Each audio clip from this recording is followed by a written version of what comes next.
روزے کی حالت میں مسواک کر سکتے ہیں یا نہیں؟ کیا مسئلہ ہے؟ یعنی یہ مسئلہ بڑا مختلف ہی ہے، بڑے پیچیدے مسائل ہیں، لوگ اس میں الجھتے رہتے ہیں۔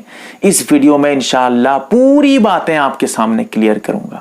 سب سے پہلے سمجھ جائیے، صحابہ بیان کرتے ہیں، کہتے ہیں کہ نبی کریم صلی اللہ علیہ وسلم روزہ رکھ کر مسواک کرتے تھے، اور اتنی مرتبہ ہم نے دیکھا ہے نبی کریم صلی اللہ علیہ وسلم کو مسواک کرتے ہوئے روزے کی حالت میں، ہم اس کو شمار نہیں کر سکتے، گن نہیں سکتے۔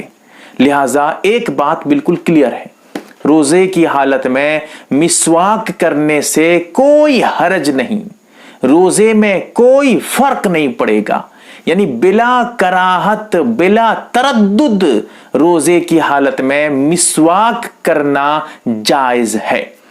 اب مسواک چاہے وہ پلو کی لکڑی کا ہو یا کسی کھجور وغیرہ کی لکڑی کا ہو یا بانس وغیرہ، یہ سب الگ مسئلہ ہے، کون سی لکڑی سے جائز ہے کون سے نہیں، وہ ایک الگ چیز ہے۔ کسی بھی لکڑی کا، کسی بھی درخت کا وہ جو ہے وہ لکڑی کا ٹکڑا ہو، وہ مسواک ہو، اس سے روزے میں کوئی فرق نہیں پڑے گا، آپ کا روزہ صحیح سالم ہے۔ ایک بات کلیئر ہے، آپ ذرا آگے وضاحت سمجھیے۔ مسواک کرنے کے بعد جو چھوٹے چھوٹے ریشے، چھوٹی چھوٹی جو اس کے ذرات ہیں، وہ جو منہ کے اندر رہ جاتے ہیں، اس سے روزے میں کوئی فرق پڑے گا؟ جواب یہ ہے کہ اس سے روزے میں کوئی فرق نہیں پڑے گا۔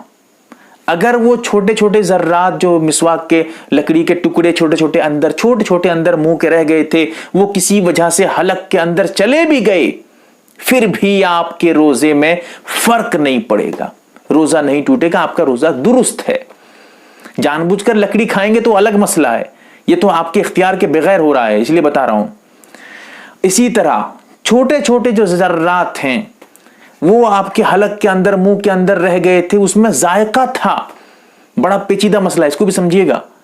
مسواک میں ایک طریقے کا لکڑی کا ایک مزہ رہتا ہے، کوئی جو ہے کسی نیم کے درخت کا جو اگر آپ مسواک کریں گے تو دیکھیں گے اس میں ایک الگ سا ذائقہ ہوگا، پلو کے درخت کا ایک الگ سا ذائقہ ہوگا، جو منہ میں جو مزہ آتا ہے، جیسے چینی کھانے میں، گڑ کھانے میں ایک میٹھا سا مزہ رہتا ہے، مرچ کھائیے ایک الگ سا اس میں تیزی کے ساتھ ایک ذائقہ رہتا ہے۔ تو یہی جو ذائقہ، یہ جو مزہ ہے، مسواک میں جو مزہ ہے، اس کی لکڑی میں جو مزہ ہے، اگر آپ مسواک کرتے وقت اس مزے کو، اس ذائقے کو محسوس کر رہے ہیں، تب بھی مسواک کرنا جائز ہے، روزے میں کوئی فرق نہیں آئے گا، آپ کا روزہ درست ہے۔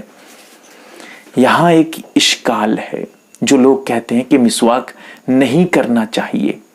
کیوں کہتے ہیں کہ مسواک اس لیے نہیں کرنا چاہیے؟ حدیث میں آتا ہے روزے دار کے منہ کی جو بو ہے اللہ تعالیٰ کو بہت زیادہ پسند ہے، اگر ہم مسواک کر لیں گے تو اس سے تو وہ بو ختم ہو جائے گی، پھر اس حدیث کا کیا مطلب رہ جائے گا بھائی، اسی لیے مسواک مت کرو۔ سب سے پہلا آپ کو جواب یہ دینا چاہوں گا، کیا یہ بات، کیا یہ لاجک اللہ کے نبی محمد عربی صلی اللہ علیہ وسلم کو معلوم نہیں تھا؟ جب اللہ کے رسول کر رہے تھے، پھر ہمیں اس میں کیا لاجک دکھانے کی ضرورت ہے، ہمیں اس میں کیا اپنا دماغ دوڑانے کی ضرورت ہے؟ ایک تو اصل جواب ہے۔ اب اس کے بعد ذرا اصل جو علماء نے تحقیقی جواب دیا ہے وہ بھی ذرا سمجھیے۔ جس حدیث میں آیا ہے کہ روزے دار کے منہ کی بو اللہ کو پسند ہے، اس سے کون سی بو مراد ہے؟ کیا وہی بو جو دانت وغیرہ کے اندر کھانا وغیرہ اٹک کے رہتا ہے، لٹک کے رہتا ہے، اسی میں جو پچ جاتا ہے، سڑ جاتا ہے، گل جاتا ہے منہ کے اندر جو کھانا وغیرہ، وہی بو پسند ہے؟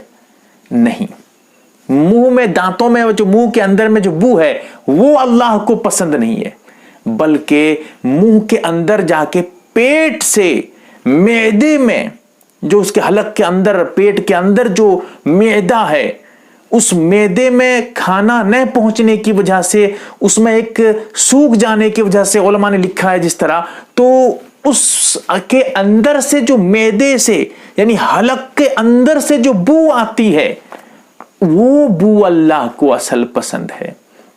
یہ وہ بدبو نہیں پسند ہے اللہ کو، جو منہ سے بدبو نکلتی ہے، یہ الگ بدبو ہے، اور پیٹ کے اندر سے جو الگ سے بو آتی ہے وہ ایک الگ پسند ہے، وہ ایک الگ بو ہے۔